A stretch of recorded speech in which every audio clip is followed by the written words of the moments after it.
Alright people, so welcome to Jumbo IS and welcome to this lecture series called Daily News in Shorts. In this lecture series, we cover entire day's current affairs within 30 minutes. You don't have to spend that much time of your day, but you'll get to cover all your current affairs from that particular day. Now, this lecture series is extremely important for those people who are giving next year's UPSC examination. Make this lecture series a daily routine of yours, a daily habit of yours, because current affairs forms the most dominant chunk of UPSC examination. More than 50% of your questions from prelims as well as mains would come from current affairs. Now, just watching this lecture would be job half done because just after watching it, you need to revise it as well. Otherwise, you'll quickly forget these current affairs. You need to retain them in your memory. Now, you can revise these current affairs from the notes provided by us, and these notes shall be shared on our Telegram channel. The link to this channel is provided in the comment section just below this video. All right then, let's begin today's discussion. But first, let's take a look at the list of topics that we shall cover today. So let's begin. So daily current affairs, 2nd of April, Thursday, and here is the list of topics. So today, we are going to go back in history because, well, it is relevant for current times. We'll talk about 1973 oil crisis, which led to, well, increase in oil prices, and this brought India's economy to its knees. So why is this relevant? Because currently we are facing a sort of oil crisis and natural gas crisis. So that is why it is important for us to know about this. So we'll talk about this. We'll go back in history and talk about this oil crisis. Then, well, recently government is amending a bill, through a bill, an act, Foreign Contribution Registration Act, okay, FCRA Act, which regulates NGOs in India. Plus, this amendment will further tighten the grip of over foreign funding to these NGOs. So we'll talk about this issue. Then, 1st April every year is celebrated as the Foundation Day of Odisha. Now, Odisha has turned 90 years old. Now, because it has turned 90, we need to talk about Odisha's formation, because Odisha is the first ever state in India that was formed on linguistic basis. It was formed during British times. So it is important for us to know about Odisha. Then we'll again go back to history and talk about how Jainism was spread by Mauryas. Well, Ashoka is responsible for spreading Buddhism. His grandson, Samprati, is responsible for spreading Jainism. Okay, so we'll talk about this as well. And in the end, we'll talk about greater reliance on coal-based power. You all know that natural gas supplies, oil supplies are restricted and summers are approaching, which will increase electricity demand. Now, electricity demand, to fulfill this electricity demand, government has ordered all the coal power plants to operate at full capacity. Now, this will create certain issues. What are those issues? We will talk about this in the end. So these are the 5 topics that we shall zero in our attention on. Let's start discussing them one by one, starting with topic number 1, and that is 1973 oil crisis. Now, do you know what? In 1973, oil prices, because of the actions taken by Arab Gulf countries, who were the biggest, almost the biggest oil exporting countries, well, because of their actions, because of their embargo, well, oil prices quadrupled, increased by 4 times. This led to collapse of Indian economy. It led to stagflation, economic stagnation, high inflation, and when inflation is very high, social unrest is very common.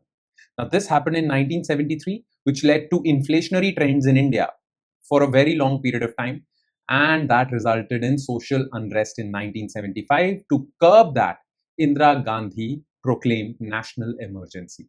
So the darkest period of India's democracy, which is national emergency, well, the triggering factor was this 1973 oil crisis. So there is a reason behind everything, okay?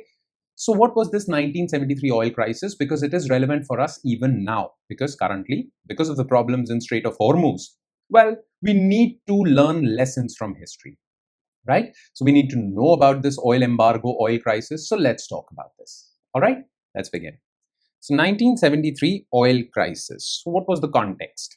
Okay, well, in 1973, well, Israel was attacked by Egypt and Syria to take back their territories, which they had lost in the previous 6-day war.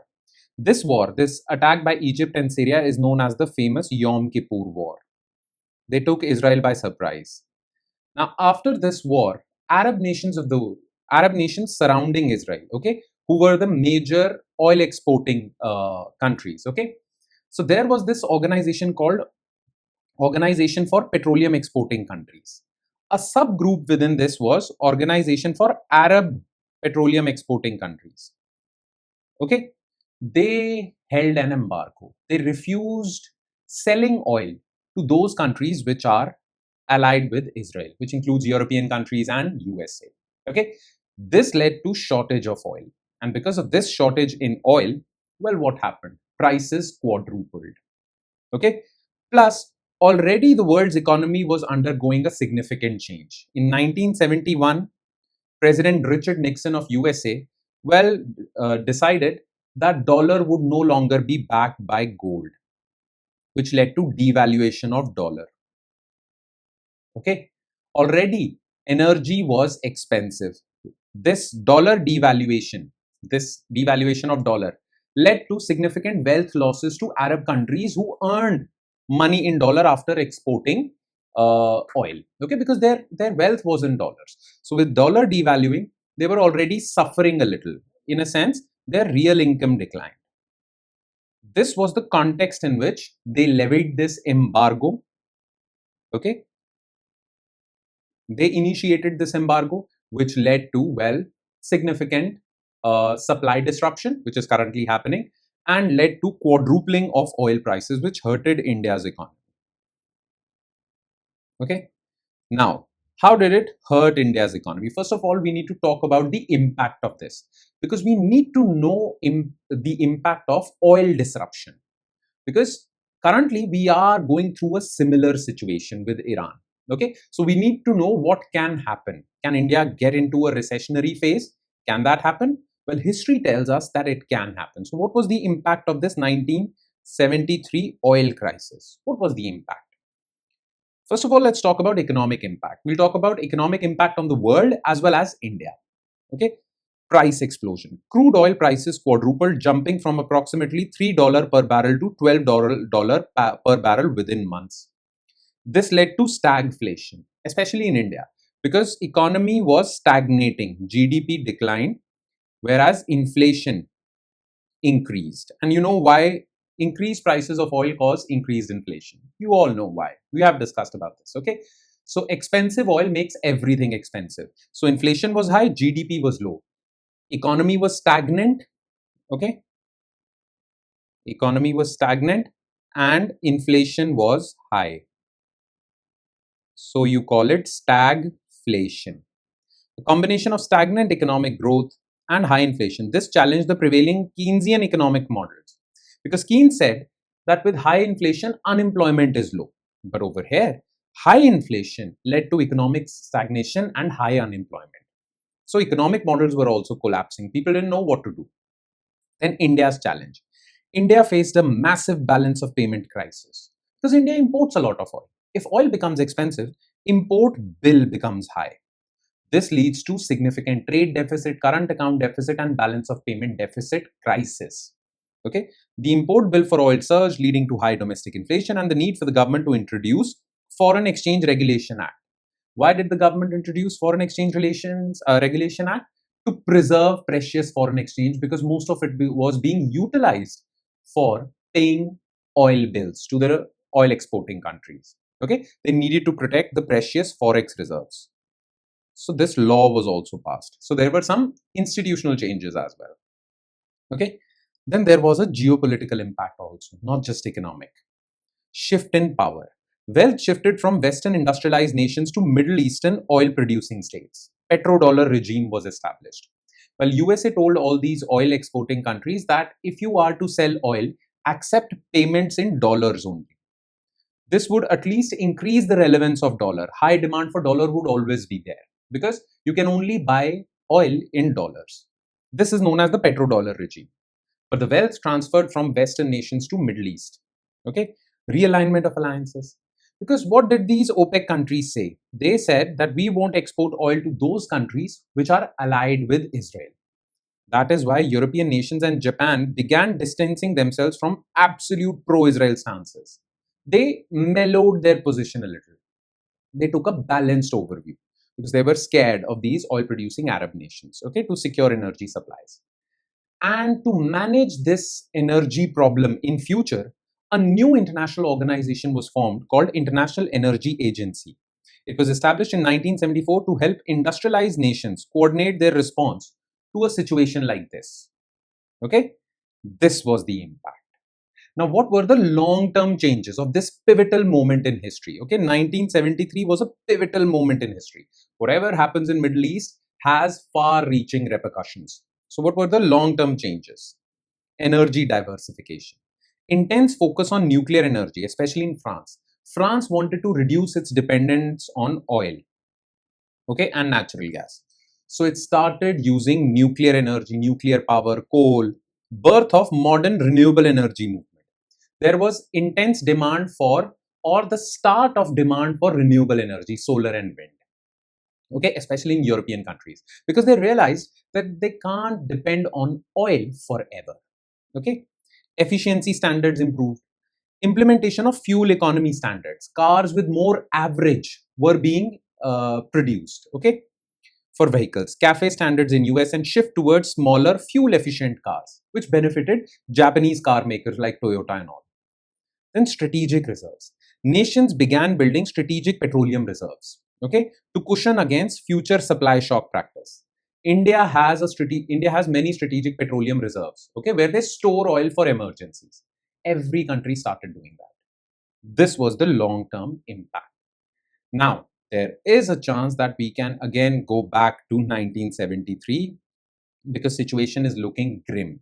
Iran has somehow achieved monopoly over oil. How? By blocking a major oil trade route, that is Strait of Hormuz. Iran can do it. So let's see what happens. Okay, that would be all as far as the first topic is concerned. Now let's quickly shift our focus to next news item, and that is FCRA Amendment Bill. Okay, now you see a lot of NGOs work in India, and government encourages the functioning of NGOs because NGOs do handle a lot of social work in India, right? It helps people. But there are certain NGOs in India which receive foreign funds, funds from foreign NGOs or foreign donors. Now, sometimes, as per the law and order agencies of India, well, as per the reports published by law and order agencies of India, well, sometimes these foreign donors have the intention of, well, destroying India's unity and integrity. And they do this by funding some NGOs. Okay. Now, not all NGOs are bad, but some NGOs, well, have been created by these foreign donors to subvert India's growth, unity, integrity, sovereignty, right? Now, government wants to regulate that. Yes, NGOs can receive foreign funding, but those funds cannot be utilized to harm India's interests, right? So for that, well, a law was passed in 2010 called Foreign Contribution Regulation Act. This was for NGOs receiving foreign funding. This law was amended in 2020 to further regulate and add extra rules for foreign funding. And now it is being amended again to regulate foreign funds. Okay. Now, how so? What are these amendments? Let's talk about this. So, FCRA, Foreign Contribution Regulation Act Amendment Bill 2026. This law was first passed in 2010, amended in 2020, and now being amended again in 2026. Again, the purpose is regulate foreign funding to these NGOs. Okay. Now, what are the changes? What are the key provisions? Well, as per the new provision, as per the latest amendments, Center can appoint designated authority to take over, manage, or dispose of assets created using foreign funds. So, if an NGO has used foreign funds to buy property or buy assets, well, every year they need to renew their license, because no NGO can receive foreign funds without a license, and they have to renew it every year. Now, if they fail to renew it or their license expires, well, central government will appoint a designated authority, which will not only freeze their foreign funds, it can also, well, take over the assets bought through those foreign funds. So, not just the foreign funds in your bank account, but if you use those foreign funds to buy something, that would also be taken over by this designated authority. And if you do not renew your license after expiry within a certain time limit, well, those assets will be vested with this designated authority permanently. You can never take them back. significant loss of property. Okay, this provision. Then NGOs under suspension are now expressly prohibited from alienating, encumbering, or dealing with assets created from foreign funds without prior central government approval. Okay, the thing is that if your license expires, not just your foreign, in the earlier law, only your bank accounts were frozen. Now your assets would be frozen. Okay, expanded definition of personal liability. If it is found that your NGO is involved in actions which subvert India's interests, well, the liability lies with the NGO, but who in that NGO would be held liable? Well, the definition has expanded to include directors, partners, trustees, and karta of a Hindu undivided family. Let's suppose the NGO is managed by a Hindu undivided family, then the patriarch of that family would be held liable and criminal cases can be lodged against directors, partners, trustees, everyone. They have been included in this. And any law enforcement agency or state government must now seek prior approval from central government before initiating an investigation into FCRA related complaints. So if any police is initiating investigation into complaints, they have to take the permission of central government. So central government is exerting more control over this. Okay. Plus there are one or two more provisions which are very easy to understand. They are given in your notes. Right? Okay. Now, major points of contention. People, especially protesters in Kerala, are protesting against this. Now, why? Well, the issue is Article 300A. Now, what is Article 300A? Right to property. Government can take over your assets. So, this is a problem. Excessive delegation, more excessive power given to central government. Article 14. Well, this is violation of rights of police. Okay, right to equality. Police is within its domain to investigate against complaints, but they have to take permission of central government. This is a problem. And this is again a violation of federalism. Okay, so these are the issues or the criticism of this new bill. Okay, now, why is this issue relevant? First of all, there is this tension between regulation and control. Government needs to regulate these NGOs, but there is a very thin line between regulation and excessive control. Government shouldn't cross it. Then international relations. Well, if India regulates or controls these NGOs too much, well, India's international reputation will be damaged, that India is not a free country. And there is not, ease of doing business is not good in India. This can be a problem. But government also has a moral responsibility of protecting sovereignty and integrity of India. So what should the government do? So these are the arguments which make this issue relevant. Right? Make sense? All right. Now let's move on to next news item, and that is Odisha at 90. Formation of Odisha. Now, 1st April every year is celebrated as Foundation Day of Odisha. Do you know what? Odisha was the first province in India, okay, which was given the status of a province or a state based on linguistic basis, based on language. So, linguistic reorganization of states did not just start in 1956. The first state to be organized on the basis of language was Odisha in 1936. So what is the story behind Odisha? Let's talk about this, okay? So Odisha at 90, formation of Odisha. Now this is 1st April every year. Now Odisha was formed on 1st April 1936, hence it has completed 90 years. Okay? Now, you need to be aware of certain historical context, okay? So earlier, before the British came, Odisha was ruled by Gajapati dynasty. But that Gajapati dynasty collapsed. The Gajapati rulers, they collapsed. And in 1803, Odisha came under East India Company, the British rule basically, okay? Now, the Brits basically divided Odia-speaking people into 3 provinces. Okay, some areas went to Bengal Presidency, some areas went to Madras Presidency, and some areas went to central provinces. Okay, so Odia speaking people were in minority everywhere. They were in minority everywhere, which led to general administrative neglect. Educational facilities were not available in Odia language because they were in minority in every province, right?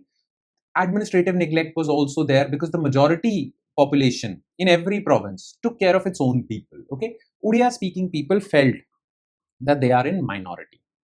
Clear? And to top it all, in 1866, there was this great famine. Okay, Nankan famine.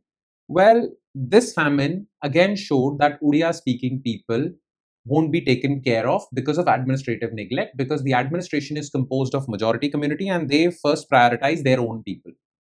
Okay, so this was the flashpoint, which led to a huge movement to create a separate province of Odisha. Clear? And this separate province of Odisha, well, was created in 1936. Okay, this was the first province to be reorganized on linguistic basis, language. Because generally we read that linguistic reorganization of states was based on Fazl Ali Commission recommendations in 1953, right? It was based on Fazl Ali. And well, states were reorganized on the basis of linguistic basis in 1956, right? Many states came about. But the process did not begin in 1956. Well, in 1936, Odisha was the first state. Now let's talk about the various contributions, important leaders, and the movement that demanded from the British this new province. Okay. So key movements. So Utkal Sammilani in 1903. Founded by Madhusudan Das, this organization spearheaded the movement. It sought to unite all Odia speaking areas under one administration. The key leaders were Madhusudan Das, Utkal Gaurav, known as the Grand Old Man of Odisha. He provided the intellectual and political foundation of this movement. Gopabandhu Das, Utkal Mani integrated the regional movement with the national freedom struggle by Mahatma Gandhi. So he basically aligned it with freedom struggle. Maharaj Krishna Chandra Gajapati, the Maharaja of Paral Khimudi, who played the pivotal role at Round Table Conference in London, convincingly arguing the case for Odisha people before British Parliament. Rama Devi and Sarla Devi represented the significant involvement of women in this area. Okay. And then, well, certain constitutional milestones for Odisha, formation of Odisha. First, Risley Circular was passed, the first formal proposal backed by British to unite Odisha speaking tracts. Okay. Then Bihar, Orissa province. So Odisha was separated from Bengal but merged with Bihar. So this was seen a partial measure for Odia leaders. Okay, partial fulfillment of demand. Then O'Donnell committee came, appointed to examine the boundaries of proposed Odisha province. And then under Government of India Act, well, legal basis for formation of Odisha was created. An official creation was on 1st April 1936. The new province of Odisha was carved out, initially consisting of 6 districts: Cuttack, Puri, Baleshwar, Sambalpur, Koraput, Ganjam. Later, okay, and that's later. After 1947, many princely states were merged in this new province. The process of Greater Odisha was completed through the merger of 24 princely states into Odisha province, a process overseen by Sardar Vallabhbhai Patel and local leaders like Hare Krishna Mehtab. In 2011, earlier it was called Orissa, right? In 2011, it was renamed to Odisha through 113th Constitutional Amendment. So this is the information that you need to know, because generally if there is a question which was the first state to be organized on linguistic basis, remember it's Odisha. A probable question can come in your examination. So remember this. All right. And now let's talk about next news item, and that is how Jainism was spread by Mauryas. So you see, we credit Ashoka for spreading Buddhism outside India and everywhere, because he sent Dhamma Mahamatyas, emissaries to different countries of the world. And because of that, Buddhism spread to Southeast Asia, Sri Lanka, and many places. Now, Ashoka's grandson, Ashoka's son Kunal, his son Samprati, he was converted to Jainism, and he is credited with spreading Jainism from North India to peninsular India, okay, and spreading it widely. Now, what are the contributions of Samprati? It is important for us because ancient and medieval history is part of our syllabus. So let's quickly talk about this, okay? So how Jainism was spread by Mauryas. Samrat Samprati. So Samrat Samprati was the son of Kunal and grandson of Ashoka. He ruled the Mauryan Empire roughly between 224 to 215, almost 9 years. According to Buddhist and Jain texts, Ashoka's son Kunal was blinded, rendering him unfit to rule. Samprati was eventually declared the heir apparent, succeeding his cousin Dashrath in the western part of Empire Ujjain before reuniting the Mauryan territories. I'm so sorry, yeah. He's often associated with Ujjain, which served as a vital administrative and cultural hub during his reign. So Ujjain gained prominence during Samprati's reign. Now, contribution to Jainism. Influenced by Jain monk Suhasti Suri, Samprati converted to Jainism. He is also known as the Jain Ashok. Okay, so Ashoka, the contributions of Ashoka towards Buddhism were replicated by him towards Jainism. He earned this moniker due to his zeal in propagating the faith. Infrastructure. Jain texts like Parishishta Parvam by Hemchandra claim he built 1,25,000 Jain temples and thousands of monasteries across India. Remember this name, Basadis. He sent Jain monks to non-Aryan regions, Andhra, Dravid, Coorg, to spread the teachings of Mahavir, ensuring they were provided with food and shelter compatible with Jain dietary laws. Plus, he was not just a spreader of Jain faith, he was also an able ruler. Okay, his governance. While the Mauryan Empire began to decline after Ashoka, Samprati is noted for maintaining a strong grip over the core provinces stretching from Arabian Sea to Bay of Bengal. He showcased religious tolerance. He was a proponent of Jainism, but he tolerated other faiths also. And he promoted ahimsa, which is a core Jain faith. Now, other things, temple building is attributed to him. Many Jain pilgrimage sites are credited to him. Samprati Vihar. The traditional account suggests he established various viharas for monks to stay during the Chaturmas, monsoon, retreat of monsoon. Okay. A comparison between Ashoka's contribution to Buddhism and Samprati's Jainism is given in your notes, so do check that out as well. And now let's move on to last news item, and that is greater reliance on coal-based power. You see, India produces electricity through natural gas also. But because of Strait of Hormuz crisis, natural gas is facing certain supply disruptions. And now, summer season is approaching India, which is the season in which demand for electricity increases manyfold. That is why government has asked many coal power plants to operate at full capacity. But this directive can harm and can lead to wastage of a lot of renewable electricity. How so? So let's talk about this very quickly, okay? So greater reliance on coal-based power. Okay, now here's the thing. The thing is that coal, there is a term which you should know. Okay, it is called MTL, minimum technical losses.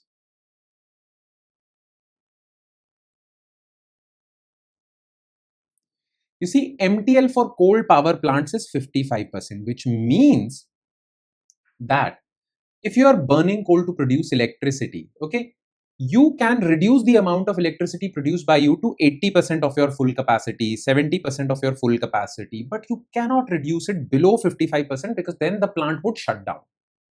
Okay, so at least 55% of burning of coal or the plant's capacity would go on. Now, this curve is very important, the curve in India, because we have to balance coal electricity and solar electricity. So in the morning hours, well, there is total demand and net load. What happens is that during the afternoon hours, what happens is, and this is very important, this curve is self-explanatory, so it is given in your notes, you'll understand. But just to help you understand the gist of the matter, okay, during the afternoon time, well, solar electricity is at its peak, okay, and you're burning coal also. Now, the combined electricity exceeds demand. So, you cannot produce more electricity than demand, right? So, what would happen? Well, thing is that you have to reduce coal electricity, but you cannot reduce it below 55%. So, what do? You reduce solar power. So, your full capacity of producing solar power declines. Okay, you waste a lot of solar electricity because you cannot reduce coal. Then in the evening, when ACs are switched on, well, there is very high demand for electricity, but in that time, well, solar electricity can't be produced during evenings. So you burn a lot of coal.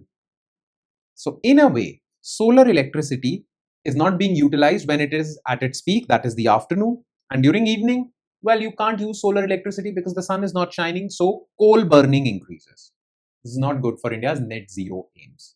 But this is the problem, which is known as the duck curve problem in India's power grid system, which needs to be sorted out. So let's see what happens. Though more details are given in your notes, very easy to understand. If there is any doubt, do write about those doubts in the comment section. Okay, but it is very easy thing, right?